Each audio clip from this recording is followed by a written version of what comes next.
Biasanya kalau kita bicara strategic management, itu bicaranya juga saya katakan tadi bukan saja jangka pendek, tapi bisa juga jangka panjang. Yang kalau tahun 90-an itu umumnya organisasi bicara rencana strategis, bicara umumnya bicara 5 tahun, 10 tahun. Nah, oleh karena itu biasanya pertanyaannya, where is the organization now? Di mana organisasi kita sekarang berada? Kita harus bisa tahu ya apa sih yang sedang terjadi di organisasi kita, ya, baik itu di lingkungan internalnya maupun di lingkungan eksternalnya, dan itu harus kita bisa paparkan ya, apa kekuatan kita, apa kelemahan kita, dan apa yang mungkin menjadi ancaman-ancaman dari organisasi tersebut, maupun juga apa yang menjadi peluang yang bisa diambil atau harus diambil oleh organisasi. Kemudian kita coba buat skenario, if no changes are made, ya, jika ternyata kita tidak melakukan perubahan apa-apa, apa sih yang akan terjadi pada organisasi kita dalam 1 tahun, ya, 2 tahun, ya, maupun 5 tahun, bahkan 10 tahun ke depan. Gitu. Ya, ini kita coba buatkan skenario jangka panjangnya. Artinya apa? Umumnya kita harus bisa menjawab apakah jawaban tadi bisa diterima seandainya kita tidak melakukan perubahan apa-apa. Ya, oleh karena itu tetap adanya perlu perubahan. Ya, perubahannya apa? Perubahannya specific action should management should undertake. Artinya apa? Kita harus punya prediksi ya, apa sih akan terjadi 5-10 tahun ke depan dan apa yang harus kita lakukan. Keputusan strategis apa terkait organisasi untuk bisa beradaptasi dengan dinamika lingkungan eksternal. Dan ternyata jika itu tidak kita lakukan, maka kita harus menanggung resikonya, gitu loh, resikonya. Walaupun itu peluang tidak kita ambil, maka kita akan beresiko diambil oleh pesaing. Demikian juga kalau kita tidak melakukan tindakan atau keputusan mengantisipasi ancaman, maka itu pun bisa mempengaruhi hidup matinya organisasi kita ke depan. Nah, ini yang mungkin resiko terbesarnya, payoffs-nya, artinya resiko terbesarnya, apakah bisa kita terima, ya. Jadi kesimpulannya kita harus melakukan keputusan strategis terkait dengan respon kita pada skenario-skenario dinamis dari lingkungan. Ini coba saya ambil kata-kata mutiara dari mantan Presiden Direktur Coca-Cola. Dia bilang saat yang paling sulit adalah saat di mana semuanya berjalan pada kondisi terbaik. Kebanyakan pada organisasi kita pro kenyamanan, artinya kita senang pada sesuatu yang nyaman, di mana penjualan baik, pertumbuhan tinggi, ya, revenue tinggi, keuntungan lagi tinggi-tingginya, dan itu biasanya membuat kita lengah, yang sehingga kreativitas kita, inovasi kita tidak ada. Itu yang bahkan pada persepsi atau paradigma strategi manajemen itu tidak cukup baik. Artinya kita dari sudut pandang strategi manajemen harus memandang bahwa organisasi atau lingkungan eksternal kita itu adalah terus-menerus berubah, sehingga memaksa kita untuk tidak merasa nyaman, tidak masuk dalam comfort zone.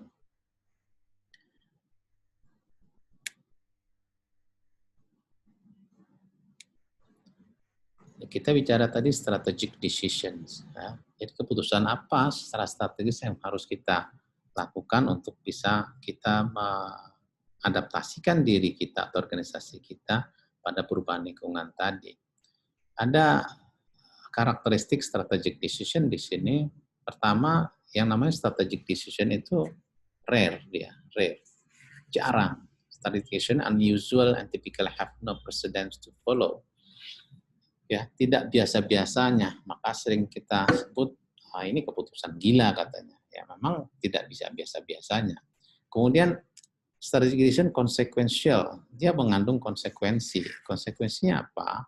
Biasanya karena ini adalah keputusan yang menentukan hidup matinya organisasi, menentukan keberlanjutan organisasi, maka organisasi harus punya cukup komitmen pada kebutuhan dari sumber daya yang dibutuhkan untuk menjalankan keputusan strategis tadi. gitu. Kemudian juga tentu komitmen yang besar dari seluruh elemen dalam organisasi, baik itu level pimpinan khususnya maupun manajemen menengah dan staff. Ya. Kemudian percussive strategies set precedence for lesser decisions. Ya. Artinya yang namanya strategic decision itu bukan operational decision, ya, membutuhkan keputusan-keputusan lanjutan yang bisa dilaksanakan untuk bisa keputusan strategik tadi diimplementasikan, ya. Ini yang kita maksud dengan karakteristik dari strategic decision. Ini Donald Trump, sekarang Presiden Amerika Serikat, ya, tiap hari dia dikenal sebagai chairman dari Trump Organization, ya. Ini terkenal dengan pikiran-pikiran besarnya dia. Buat saya sangat sederhana, apabila Anda harus berpikir juga lebih baik berpikir besar. Oke. Nah, terus apa dong kelemahan dari strategi berbasis intuisi? Ya, kita bicara strategi manajemen artinya kita bicara satu strategik yang kita lakukan dengan cara terstruktur dan sistematis. Ya. Kita mulai nanti dengan elemen-elemen atau konsep-konsep yang berurutan terkait dengan bagaimana menyusun rencana strategis, ya, strategic planning. Ya. Oleh karena itu kita berharap tidak lagi menggunakan intuisi, walaupun mungkin tetap harus ada porsi tersendiri terkait dengan penggunaan intuisi. Nah, kelemahan strategi berdasar intuisi ini, jika perusahaan sudah menjadi sangat besar, maka kita tidak bisa lagi mengandalkan intuisi. Ya, kita membutuhkan data-data empiris untuk mengambil keputusan, kita membutuhkan analisis yang akademis untuk juga memberikan rekomendasi keputusan yang rasional, ya.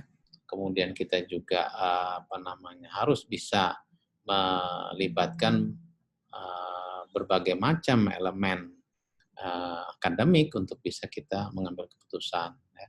Kemudian lapisan manajemen bertambah banyak, perusahaan menjadi besar, lapisan manajemen bertambah banyak. Oleh karena itu perlu satu pola di dalam pengambilan keputusan yang saya katakan tadi, keputusan strategiknya di level atas, maka ada keputusan-keputusan tingkat lanjutannya di level menengah dan bawah yang akhirnya dibutuhkan guidance atau pedoman-pedoman pengambilan keputusan di organisasi. Kemudian lingkungan berubah secara substansial, ya. Lingkungan berubah secara substansial, yang ini tentu dengan cara atau berubah demikian, maka penggunaan intuisi menjadi tidak cukup bisa mengcover kebutuhan organisasi untuk bisa bertahan hidup.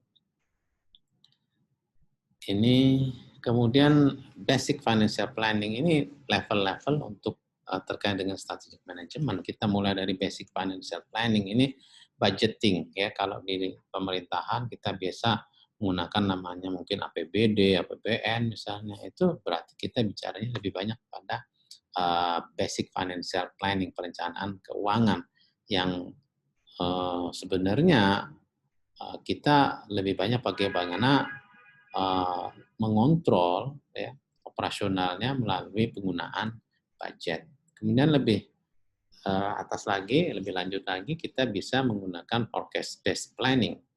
Ya, ini lebih baik dibandingkan cuma basic financial planning. Ini sudah kita libatkan faktor-faktor lain untuk bisa memprediksi apa sih yang akan terjadi di tahun depan. Misalnya bagaimana dengan inflasi, misalnya, ya toh.